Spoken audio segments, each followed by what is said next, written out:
Om Sahana Vavatu Sahano Bhunaktu Sahaviryam Karavavahai Tejasvina Vaditamastu Mavidvishavahai. Om Shanti Shanti Shanti. Om, may the Divine Being look over us lovingly as a mother and father. May the Divine Being support and nourish us as a mother and father. May we have the strength and skill to study together the art of spirituality. May no misunderstandings arise amongst us. Om, peace, peace. Peace be unto us and to all beloved beings everywhere. Om Hari Om Tat Sat. Excuse me, I need to get my footrest up here.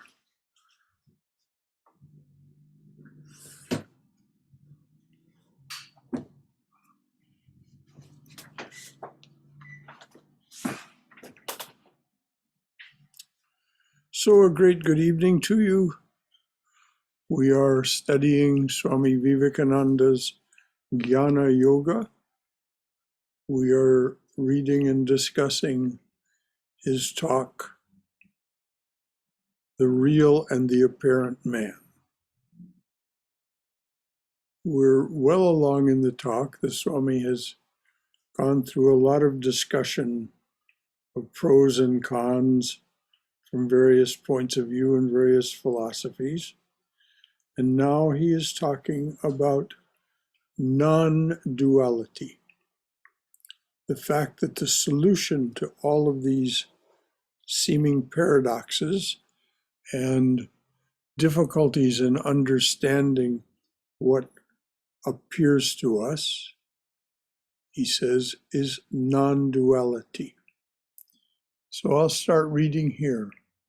When discrimination comes, and man finds there are not two but one, he finds that he is himself this universe. I'm going to read that again. It parallels exactly what we talked about on Sunday. When discrimination comes, and man finds there are not two but one, he finds that he is himself this universe. It is I who am this universe, as it now exists, a continuous mass of change. It is I who am beyond all changes, beyond all qualities, the eternally perfect, the eternally blessed. So what he's describing is God active, Saguna Atman, or Saguna Brahman, Brahman with the gunas in motion, in vibration, and that changeless, that Nirguna Atman, or Nirguna Brahman, that is beyond all thought and speech. There is no way to describe or even legitimately talk about that because there's no concept there. There's no concept there because there is no conceiver. There is no knower in the sense of knowledge as we can conceptualize and speak of it. It is, as Christ said, the peace that passeth all understanding. So I'm going to read this again, and I'm going to ask then if there are any comments or questions from anyone. When discrimination comes, and a human being finds there are not two but one, that person finds that he or she is himself or herself this universe. It is I who am this universe as it now exists, a continuous mass of change, Saguna Brahman or Saguna Atman. It is I who am beyond all changes, beyond all qualities, the eternally perfect, the eternally blessed. Nirguna Atman or Nirguna Brahman. So the Swami now has said this without qualification. When discrimination comes, one finds this truth to be self-evident. We did the logic of it on Sunday. Is there any comment or question or concern from anyone?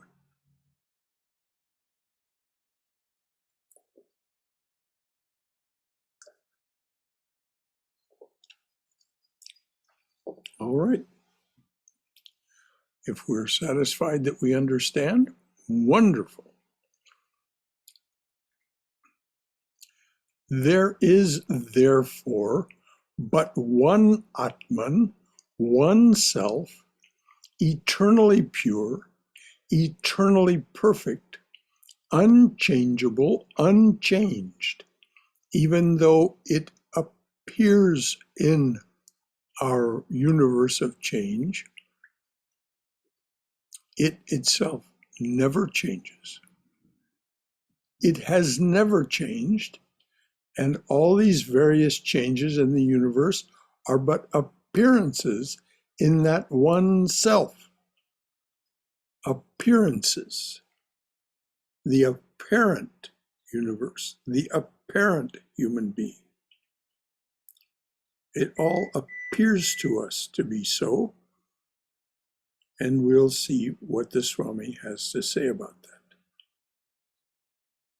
It never changes, it never changed, it never changed. It is unchangeable, unchanged, it has never changed, and all these various changes in the universe are but appearances in that one self.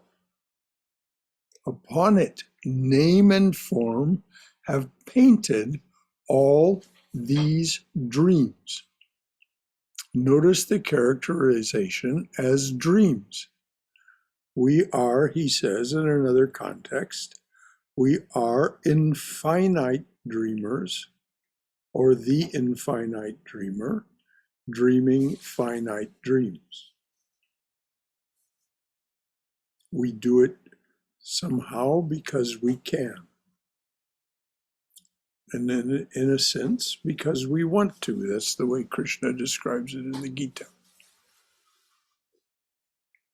Upon this unchangeable Atman, name and form have been painted. Name and form have painted all these dreams. It is from that. It is the form that makes the wave different from the sea. Suppose the wave subsides. Will the form remain? No. It will vanish. The existence of the wave was entirely dependent upon the existence of the sea.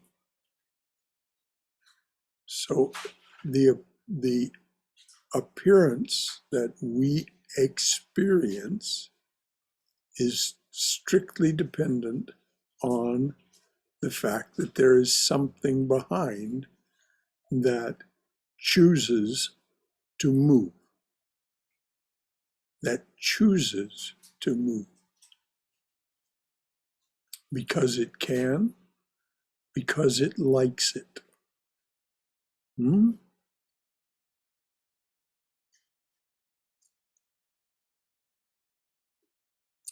The wave is entirely dependent on the existence of the sea, but the existence of the sea was not at all dependent upon the existence of the wave. Clearly, that's true. The wave rises, falls, appears, disappears. The sea remains just as it was. The form remains so long as the wave remains. The form remains so long as the wave remains. But as soon as the wave leaves it, it vanishes. It cannot remain. This name and form is the outcome of what is called Maya. It is this Maya that is making individuals, making one appear different from another, yet it has no existence. Maya cannot be said to exist. Form cannot be said to exist because it depends on the existence of another thing. Now,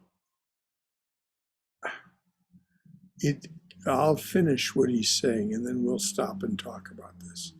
It cannot be said as not to exist, seeing that it makes all this difference.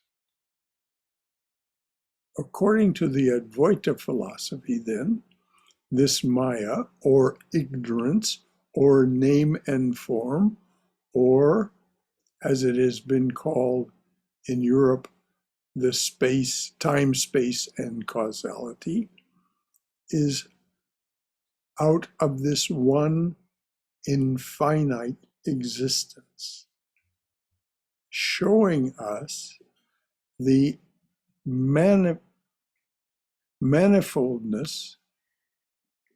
It is out of this one infinite existence, showing us the manifoldness of the universe. In substance, this universe is one. So once again, let's pause. And is there anything at all anyone would like to contribute in the way of a comment or expression of their own wisdom or thoughts, or any concern or question that you'd like to raise? Brother Shankara, Yes, dear. can we spend a little time on the sentence, when discrimination comes? Intellectually we can discriminate, but what does the discrimination come mean? And When you sink deep into contemplation, concentration, and meditation, you discover that knower, capital K, knower, that is the witness, and for that matter, that from which Maya arises. The field arises from the energy of the knower. So intellectual discrimination depends on reasoning. It will only get us just so far, because we really can't believe it until we experience it. Reasoning will not get us to the belief that is embodied in the word Shraddha, the faith that is unshakable because it is based on experience. Now, we can take a stand for these things based on our belief in the scriptures, belief in the teachers, for that matter, belief in ourselves. I will come to this understanding. I will come to this realization. The ignorance will be dispelled. We can take a stand for all that. But that's not the same thing as what the Swami means when he says, when discrimination comes. The discrimination is that you know the difference between the Atman and the appearance, which, of course, is so convincingly for us the body-mind. By that I mean, in terms of Sankhya, the 5 organs of perception, the 5 organs of action, and the mind, and all of the subtle essences and their gross forms: earth, fire, water, air, ether.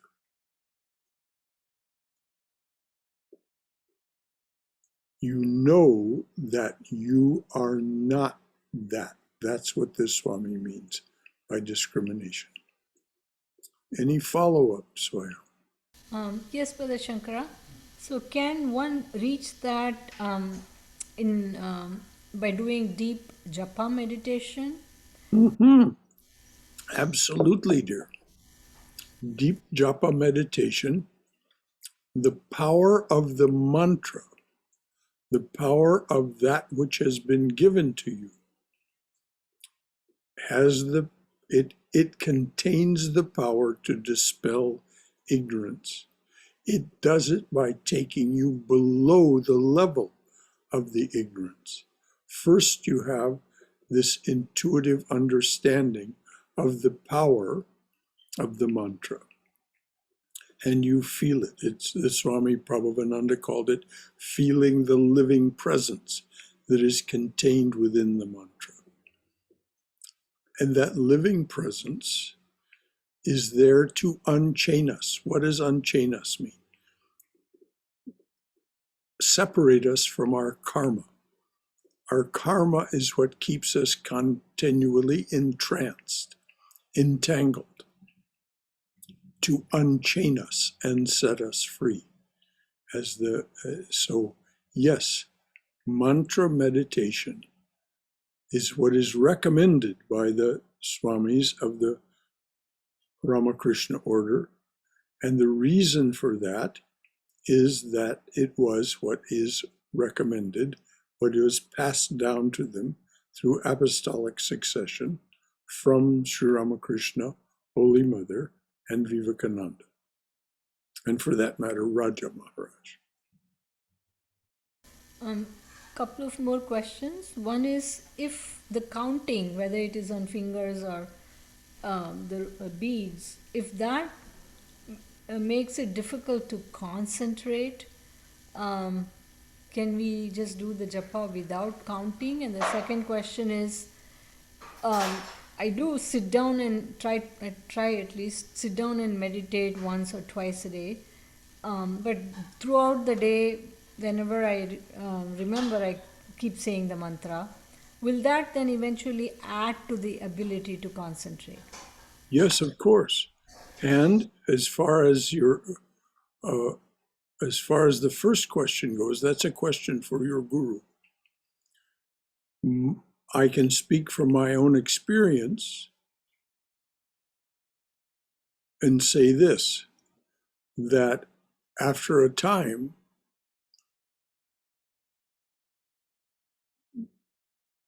spent with the mantra, one simply forgets to count. You are no longer in touch with the body in the ordinary sense. You are in that state of pratyahara, which is described by Patanjali as no longer in contact with the senses.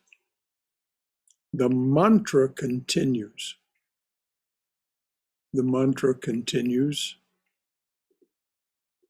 as you said, you discover it even during your daily activities. You find it is still running in your mind. This comes after 2 or 3 years of practice. But it must be regular practice. And it is as Patanjali says, a new and higher samskara that you are replacing the older and lower samskaras with. And it has the capacity, because of its inherent power, to dispel the ignorance. But it's only after really long practice that discrimination appears to us in our waking awareness. And this is the deep meaning of what deserves my attention. The truth deserves my attention.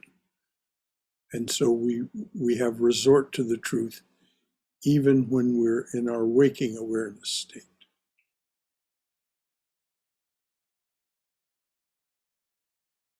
Anything more? I guess when you said 2 to 3 years of regular practice, does that mean slowly should we increase the duration? Oh, dear heart, this is something you should take up with your guru. Okay. The 2 to 3 years doesn't come from me. It comes from Swami Brahmananda, Raja Maharaj. He gave instructions and he would say, you do this for 2 or 3 years and you'll see that you're in an entirely different place. Anything else from anyone? And thank you, Swayam, for those very good concerns and questions.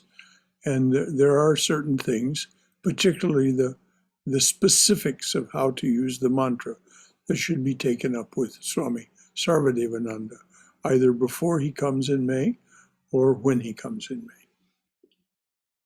You can call him anytime. He likes for you to call him. Anything else from anyone about what we've been talking about with Swayam, or anything else that you would like to discuss? Swamiji, this is McKaylee. Yes, McKaylee. Hi. So I found that if I do the evening arati, the prayer live, it seems to help me. I've really noticed a change then. Yes, all of those are in aid of. No two ways about it. There is great power in the arati hymns and the arati observance. Chanting the name. This is what Chaitanya says so clearly. Chant the name of the Lord and his glory unceasingly. And then he says, what will happen? The mirror of the heart will be wiped clean and quench that mighty forest fire, worldly lust, raging furiously within. What does that mean? The ignorance will be dispelled because the mirror of the heart is reflecting more and more perfectly, and you will be separated from your karma, which is contained in that mighty forest fire, worldly lust. All of our karmas you will be separated. It will be extinguished. So you're absolutely right. Doing the arati, and it is very much in aid of. And then when you practice your contemplation, concentration, and meditation, after doing that, you find you're in a different space than if you hadn't done it. Thank you for bringing that up, McKaylee. Thank you. Thank you, Swami. Thank you. Anything else from anyone?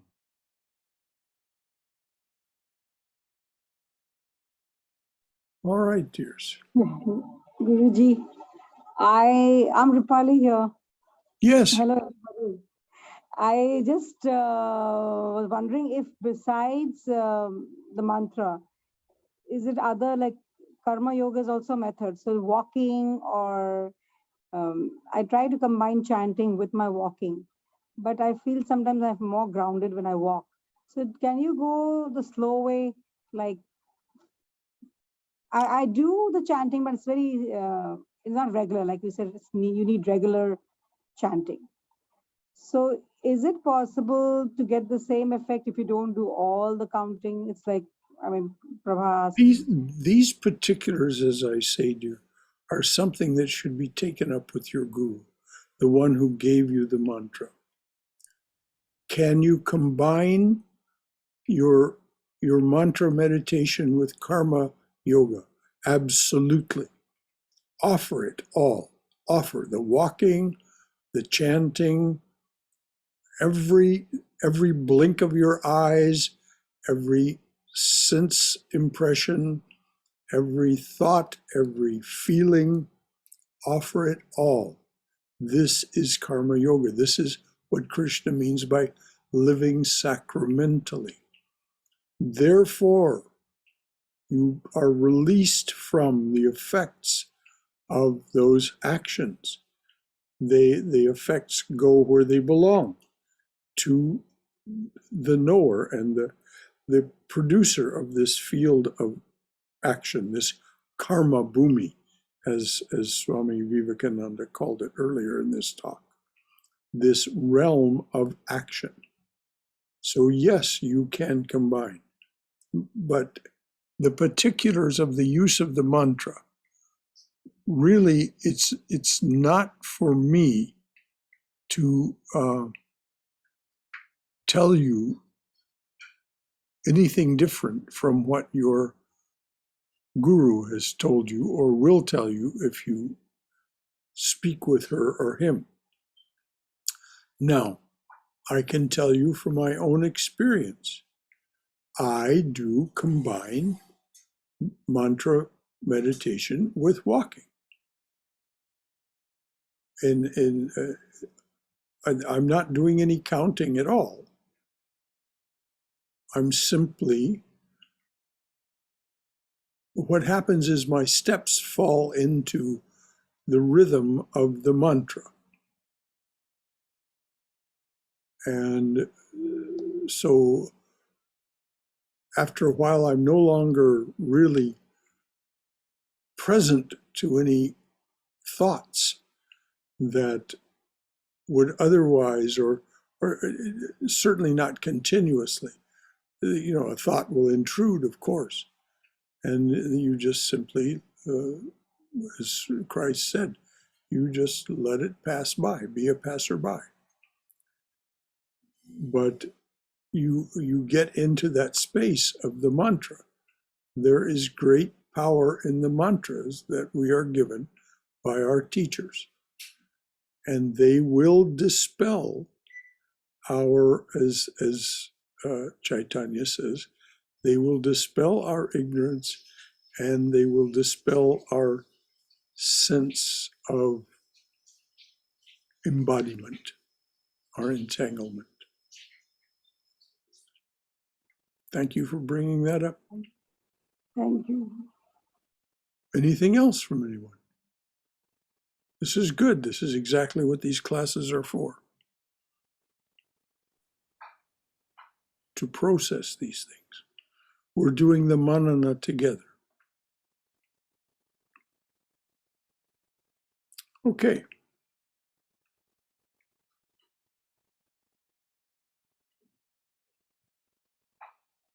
Now here's the Swami saying again what discrimination is. When he, I don't like the use of this masculine pronoun, but I'm just going to go ahead with it because that's how the Swami spoke. I hope you understand that it certainly is not meant to be in any way restrictive. When he has come to know there is but one, he is right.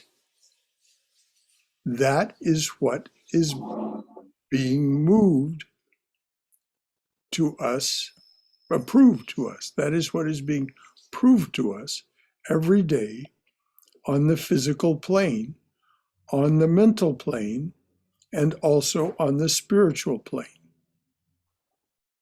When he has come to know there is but one, he is right. That, in other words, that is discrimination. There is but one. This is what is being proved to us every day on the physical plane, on the mental plane, and also on the spiritual plane. And again, if you want to have more details about what that is, just go and listen to last Sunday's talk, because that's what we talked about.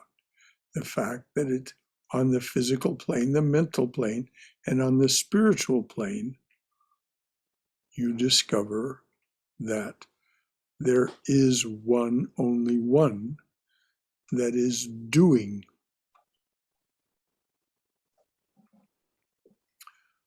Today, by this, the Swami means the talk that he has just given. Today, it has been demonstrated that you and I, the sun, the moon, and the stars are but the different names of different spots in the same ocean of matter, and that this matter is constantly changing continuously. This matter is continuously changing in its configuration. So I'm going to read that again. Today it has been demonstrated, the Swami said, I've said this to you convincingly, it has been demonstrated that you and I, the sun, the moon, and the stars are but the different names of different spots in the same ocean of matter, and that this matter is continuously changing in its configuration. This particle of energy that was in the sun several months ago may be in the human being now, and that's a literal truth. That's a literal truth. As a matter of fact, some very interesting discoveries have just been made about the sun and the fact that the sun is giving off a whole lot more energy in others. Somebody has their microphone on and we're hearing what's going on in the room.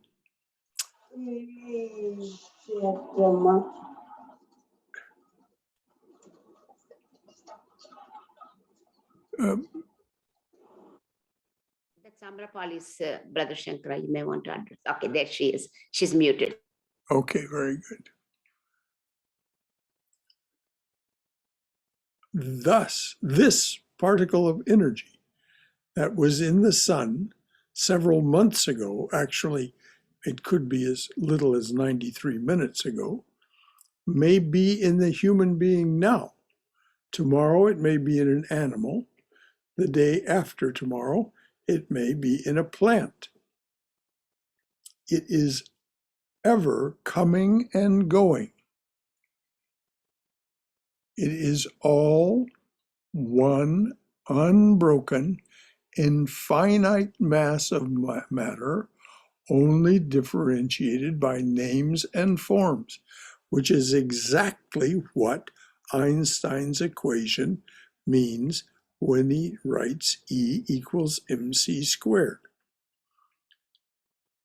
That's exactly what he means.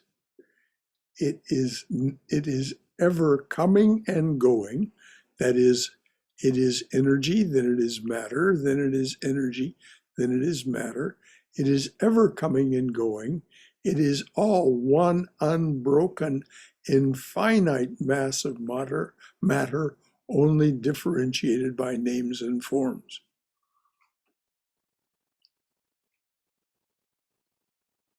So the energy may be manifested as a galaxy, or it may be manifested as a quantum particle. The quantum particle may become part of a system that becomes a star. The star may go through its billions of years of life and explode. And suddenly that which was matter is now this huge mass of energy called a nova or supernova. Names and forms, constantly changing, constantly transforming from one thing to the other. One point is called a sun, another the moon, another the star, another man, another animal, another plant, and so on. Name and form. That is all our left mind knows. Our heart, or our right mind, knows a whole other way of being and thinking that is much closer to what the Swami just talked about. You can read the description of this in a very matter-of-fact but very convincing way in Jill Bolte Taylor's book, My Stroke of Insight. When she loses all her ability to know and deal with name and form because her entire left hemisphere goes offline, as we say these days, and she's left only with her right hemisphere being, which is entirely different and very much parallels what the Swami is talking about right here.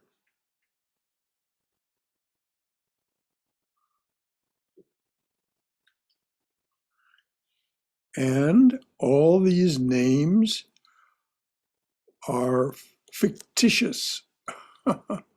And all these names are fictitious.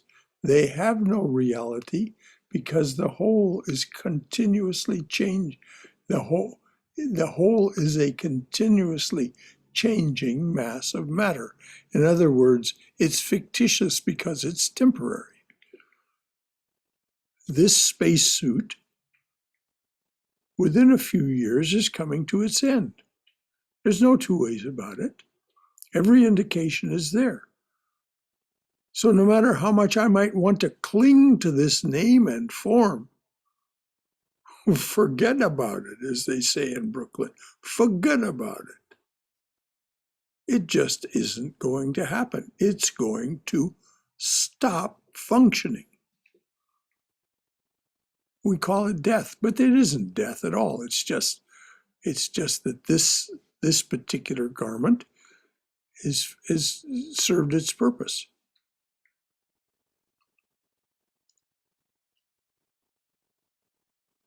All these names are fictitious. They have no reality. By that he means reality is permanence, unchangingness, infinity. They have no reality because the whole is a continuously changing mass of matter. This very same universe, from another standpoint, is an ocean of thought where each one of us is a point called a particular mind. And it's interesting that one of the great theoretical physicists of the day that quantum theory was coming to be formalized. I almost said his name and then it went out of my mind. But in any case, you can look this up.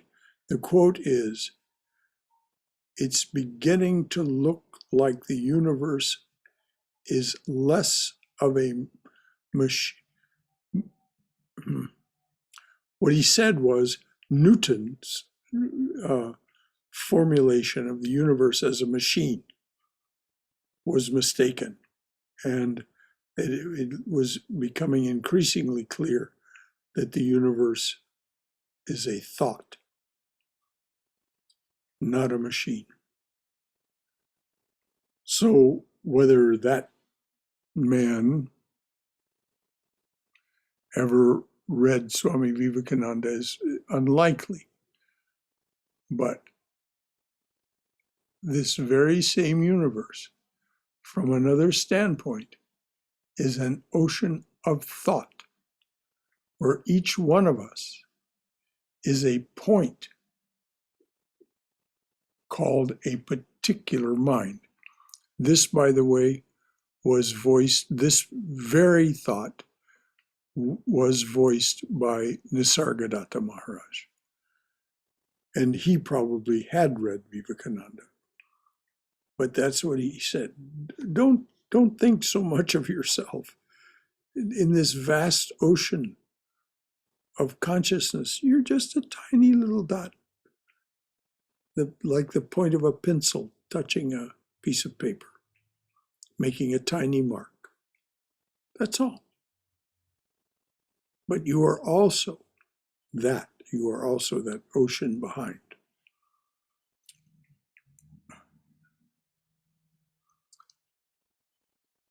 This very same universe, from another standpoint, is an ocean of thought, where each one of us is a point called a particular mind.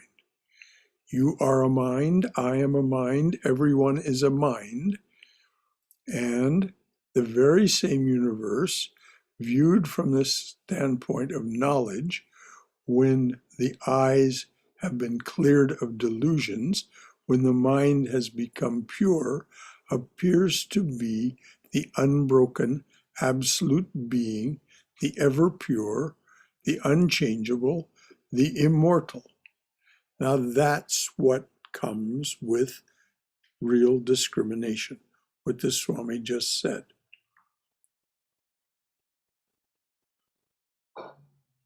When the eyes have been cleared of delusions, when the mind has become pure, this universe appears to be the unbroken absolute being, the ever pure, the unchangeable, the immortal.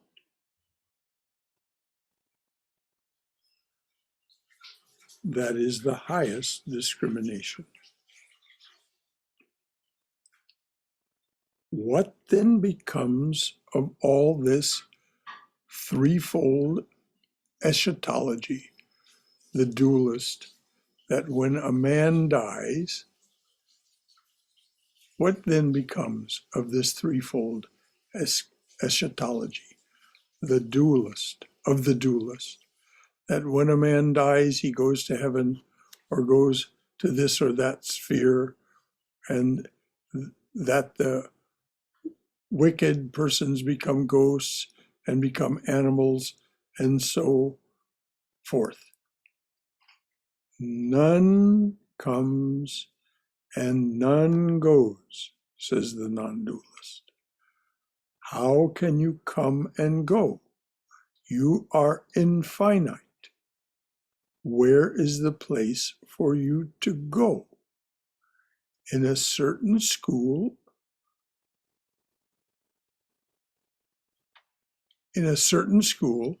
a number of little children were being examined. The examiner had foolishly put all sorts of different questions to the little children. Among others, there was this question: why does not the earth fall?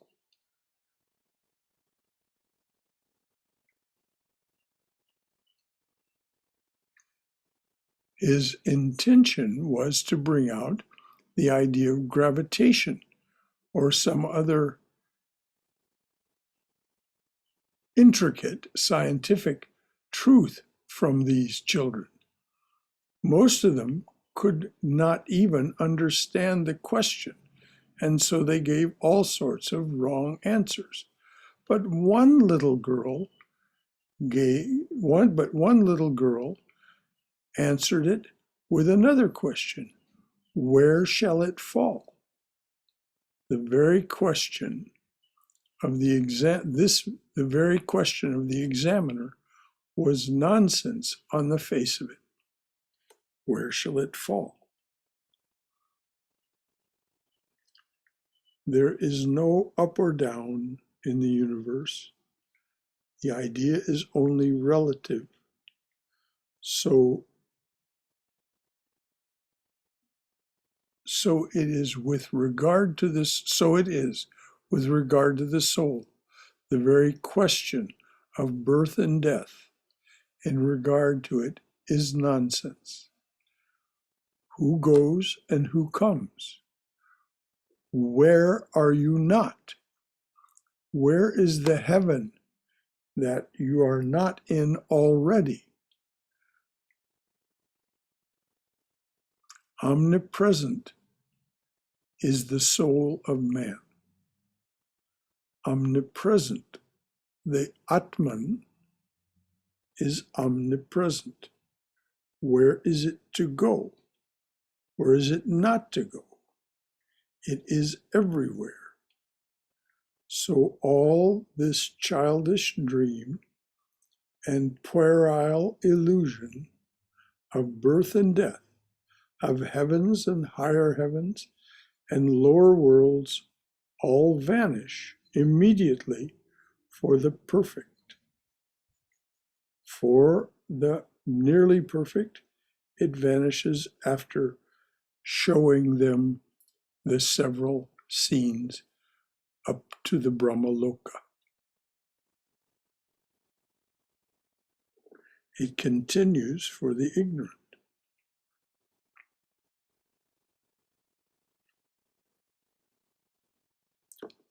I'm going to repeat that.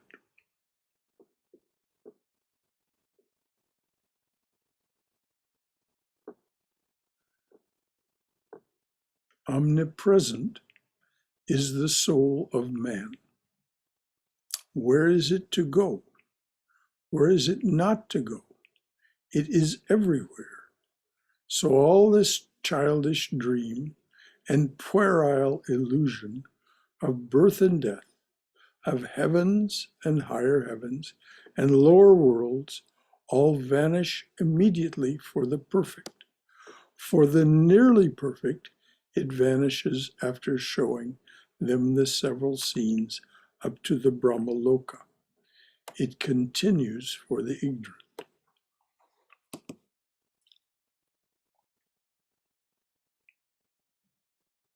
Any comments, any observances, any observations from your own wisdom or your own experience, or any concerns or questions that these very provocative statements raise? Brother Shankara, this is Haima. Yes, I know. From what Swami is saying, I'm understanding that because of our ignorance, we all perceive heaven and hell and all these things. There's really no such a thing.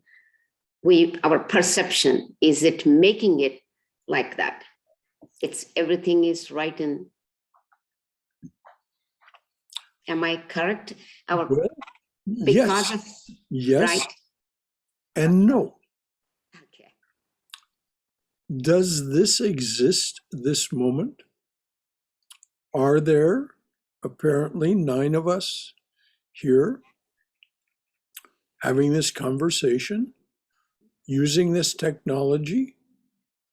In that sense, as long as we have any belief in name and form, there can be a heaven, a hell, a ghost, an animal, a plant, a human being, a human form. Can we deny that we're sitting here this evening? We cannot. What is the assertion then? That we are participating still in a kind of ignorance that allows us to do this. Why do we do it? according to the Swamis, because we can and because we like it. As soon as we stop liking it, we'll stop doing it. So therein it lies the secret of why.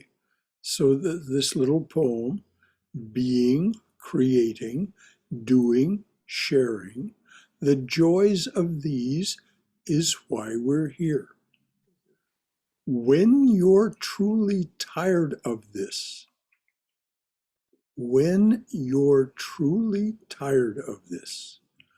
just sign off and head for home. We continue to do this because we like it. We gravitate towards it, isn't it? While we are living. But notice what we've gravitated toward on a Wednesday night. That's right. We've gravitated toward someone, Swami Vivekananda, who is telling us something higher. Mm-hmm. Now we take that we've done the Shravana. Yes. Now, to the extent we do the Manana together, and that's a wonderful thing by discussing these things and expressing our own ideas and our own points of view from our own wisdom and experience, raising concerns and questions. This is the Manana. But we've been told the truth. That's right. And so what do? Slowly and slowly, and it must be slowly and slowly for most of us. There are some few who have a strong enough nervous system that they can take the jolt of the truth and have it overturn their dependence on the mind. For most of us, this is not so. We have a nervous system that requires training. As Vivekananda said, education. Education is what? Dispelling of ignorance. Education, learning. Education is nothing more than the training of the nerves. So here we are on a Wednesday night. The training. Training our nerves. Yes. And also learning those things that will enable us to further train our nerves by mantra meditation, by walking meditation, by whatever it is that causes us to focus on the truth in its distilled form as a mantra or in its verbalized form. And so slowly and slowly, we change our nervous system. Exactly. And we are no longer the people that we were. Mm-hmm. As Swami Swahananda would say, the only true measure of spiritual progress is change in behavior. You change in behavior because your very being has changed. You can no longer behave the way you behaved before. You simply cannot, because you have changed.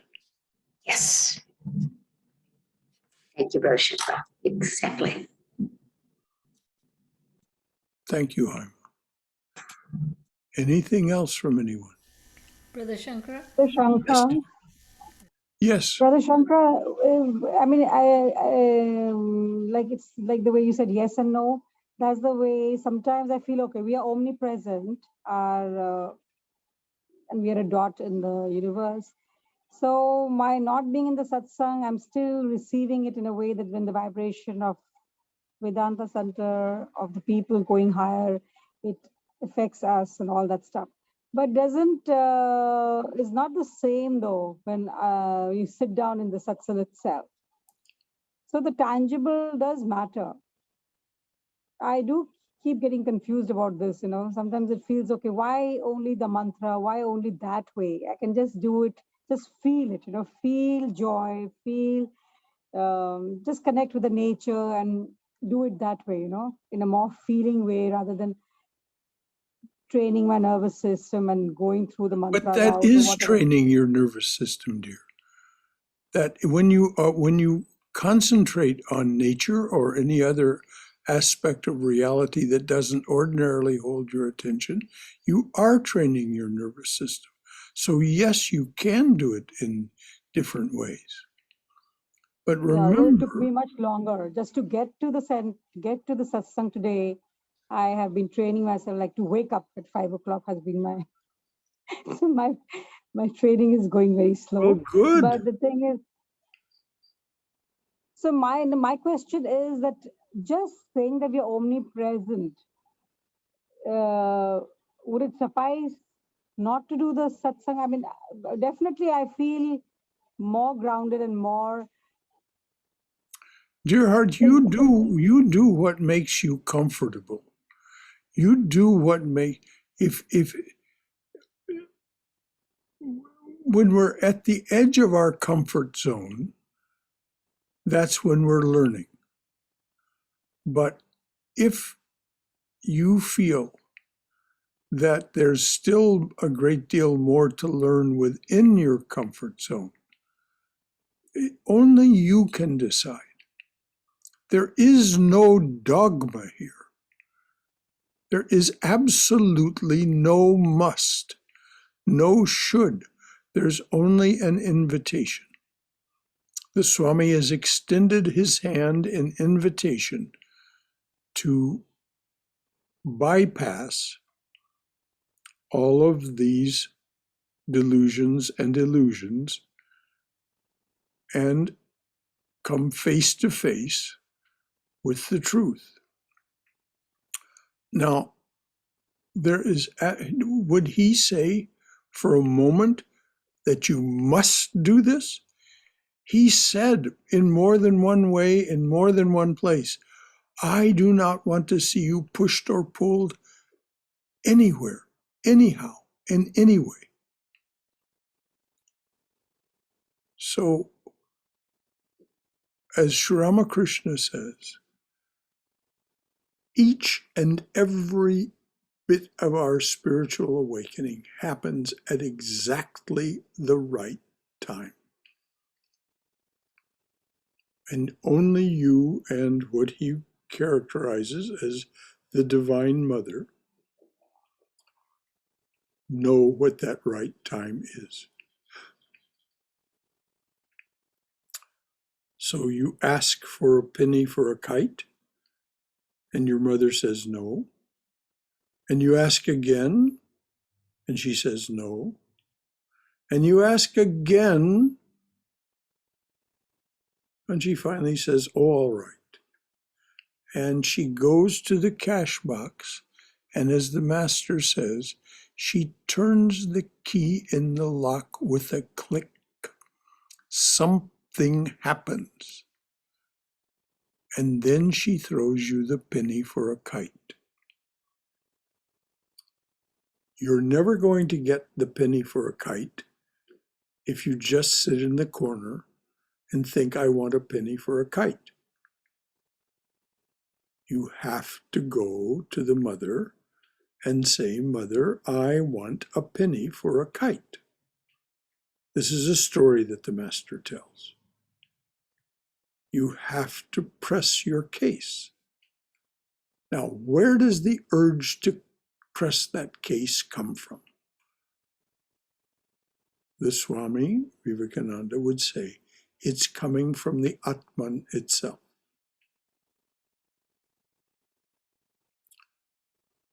So trust yourself, dear. Trust yourself. Follow your heart, not your mind.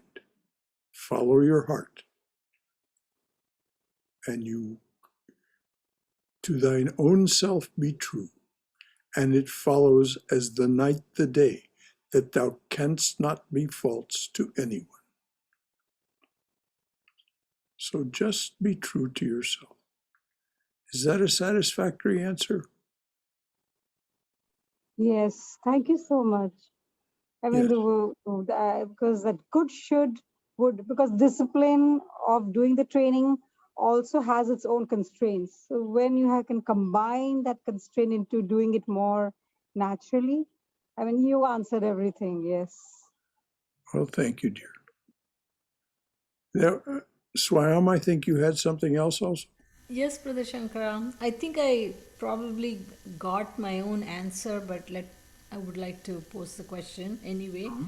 Um, so even after having the faith, understanding, and accepting and wanting, the final step to realization is appears quite daunting and difficult. Oh, Not just long, but why should you be daunted, dear? Why should you be daunted? It will happen. It's only your impatience that makes you feel daunted. Just tell your impatience, oh, go sit in the corner and brood.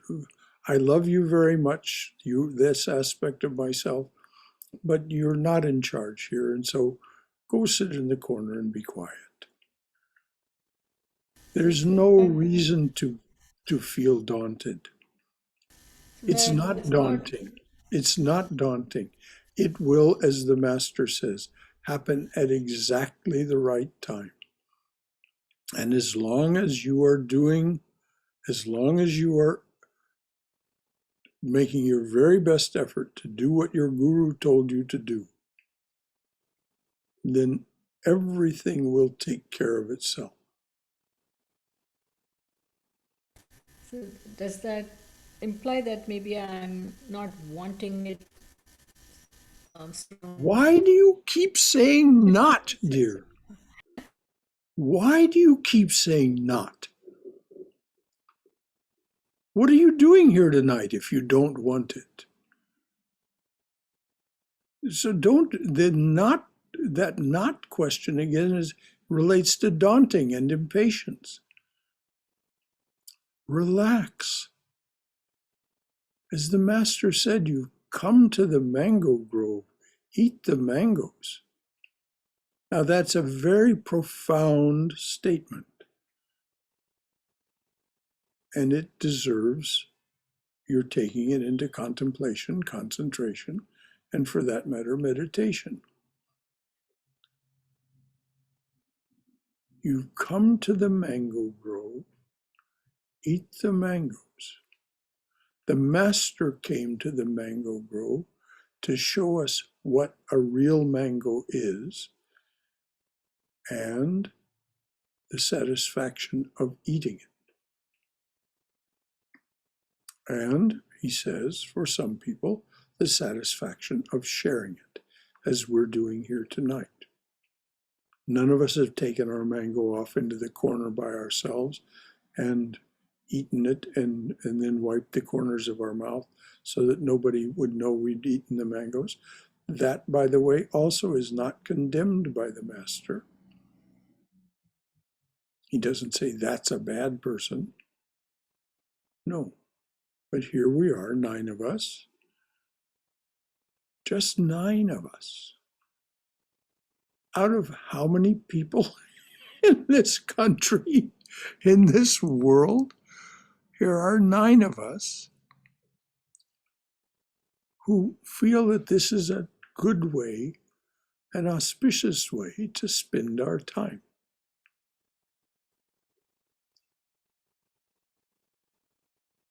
So don't say not.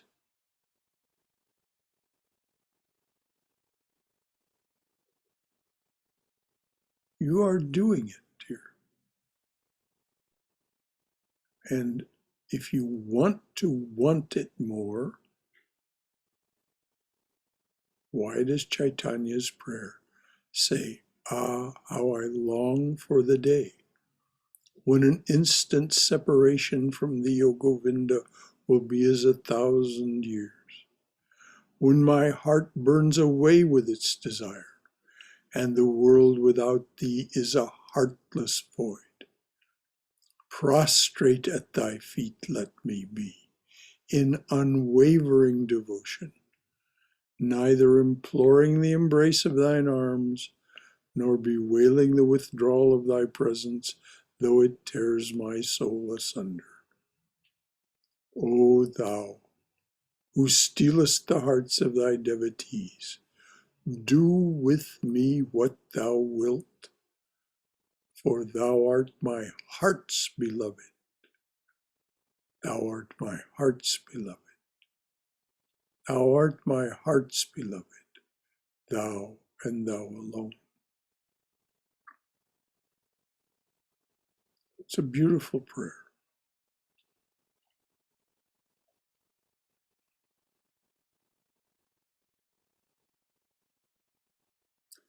As Sri Ramakrishna says, if you put your affairs in the care of a noble person, will you come to any harm?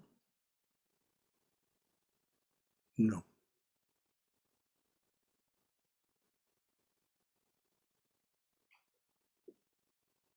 Anything else from anyone?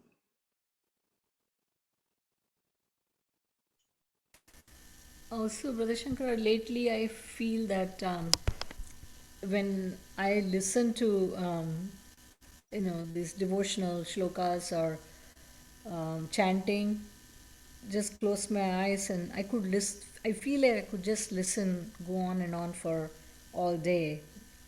But Yes. of course, things come in the way. Even without the music, at first I thought it is just the music that I'm attracted to. But even if I shut off the music, the tune is still in my head, and I just feel like repeating and repeating. Um, is that, am I just enjoying the music? Or hopefully it is also getting more. Why are you questioning yourself, dear? Eat the mangoes. Enjoy the music. Don't question yourself about why. As you said, you feel like you could go on all day. How auspicious is that? So, yes, duties come and things break in.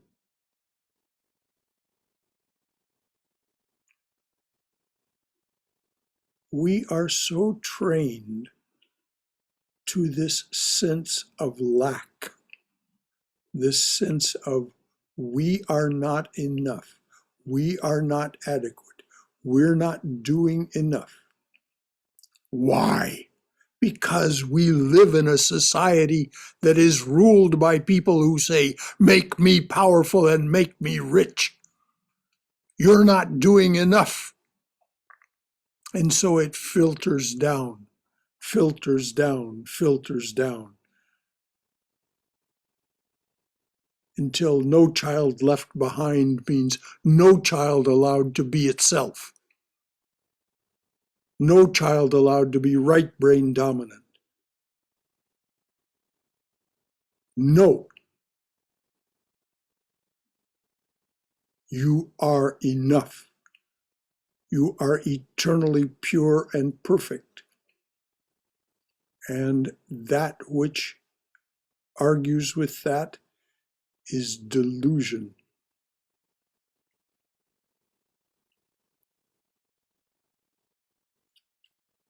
There's nothing about you that is inadequate. There's nothing about you that is not enough. Just remember what kind of society we live in.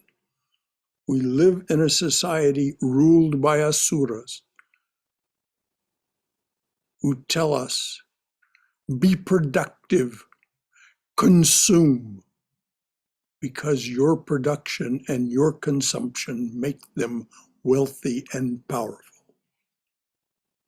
That's the only reason we have the society in which we live that measures its value by by gross national product and the consumer price index.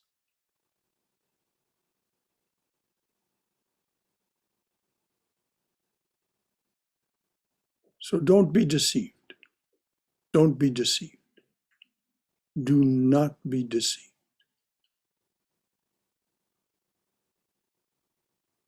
You're so absolutely right. And also, having been in a profession that over the years degraded into being measured by productivity instead of quality. So, um, Oh thank yes, you for because reminding me. it's now run by insurance companies, not by doctors.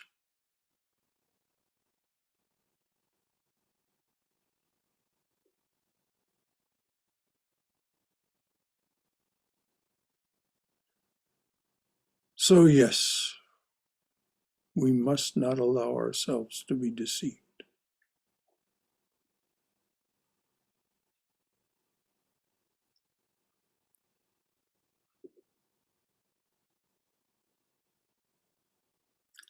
Anything else from anyone?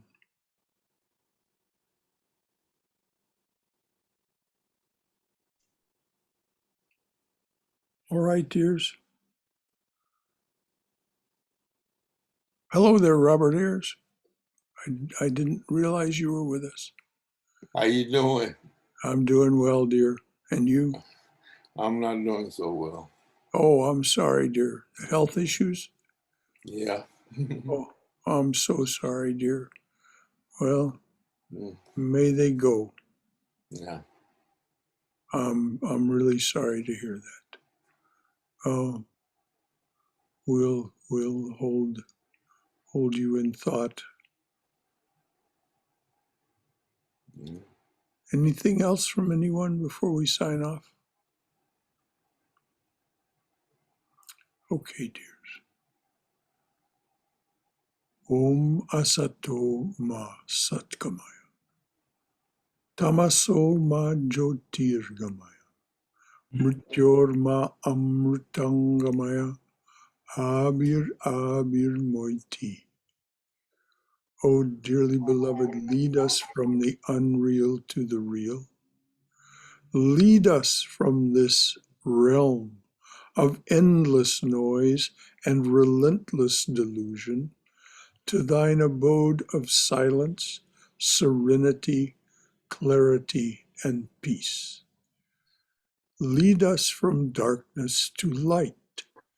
Lead us from darkness and ignorance to the brilliance of thy wisdom and love. Lead us from darkness and ignorance to the brilliance of thy wisdom and love.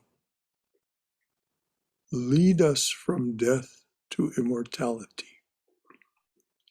Light us through and through. Light us through and through with thy everlasting, shining presence. Notice that that is a prayer. It is a prayer. Mother, give me a penny for a kite. Om Asato Ma Satkamaya. Tamaso Ma Jyotirgamaya. Mrityorma Amrutangamaya. Abir Abir Moiti. A prayer. A prayer to the divine being within us to manifest, to lead us from the unreal to the real, to lead us from darkness to light, to lead us from death to immortality, to light us through and through with that being's everlasting shining presence. Jai Shri Guru Maharaj Ki Jai. Durga Durga Durga. May we be safe. May we be healthy. May we be cheerful. May we have peace of mind. May we go forward in the loving and protective embrace of the Divine Being as our Mother and Father. Any final thought from anyone? Thank you, Brother Shankara. Oh, you're most And welcome, dear. thanks for reminding us that we're going to see a glass half full. Like, feeling so happy that I'm here today. Well, just that we have a glass at all, just that there's Exactly. something in the glass at all. Yes, Yay! Yes, a drop of bliss. Yes. My late wife wrote a book. The title, it's a novel, and the title is Just Say Yes. Oh, That's really So, good. it's all all right. good. I mean, basically, it's all good. Well, it must be, mustn't it? Wonderful discussion, Brother Shankara. All right, dear. Thank you. We'll see you Saturday. Yeah, next opportunity Saturday. And then on Sunday, we'll talk about what can you expect from meditation. And I suspect that a lot of what Swayam brought up this evening will be addressed. That'll be great discussion, Brother Shankara. Good night, dears. Good Good night. night. Good night. Thank you.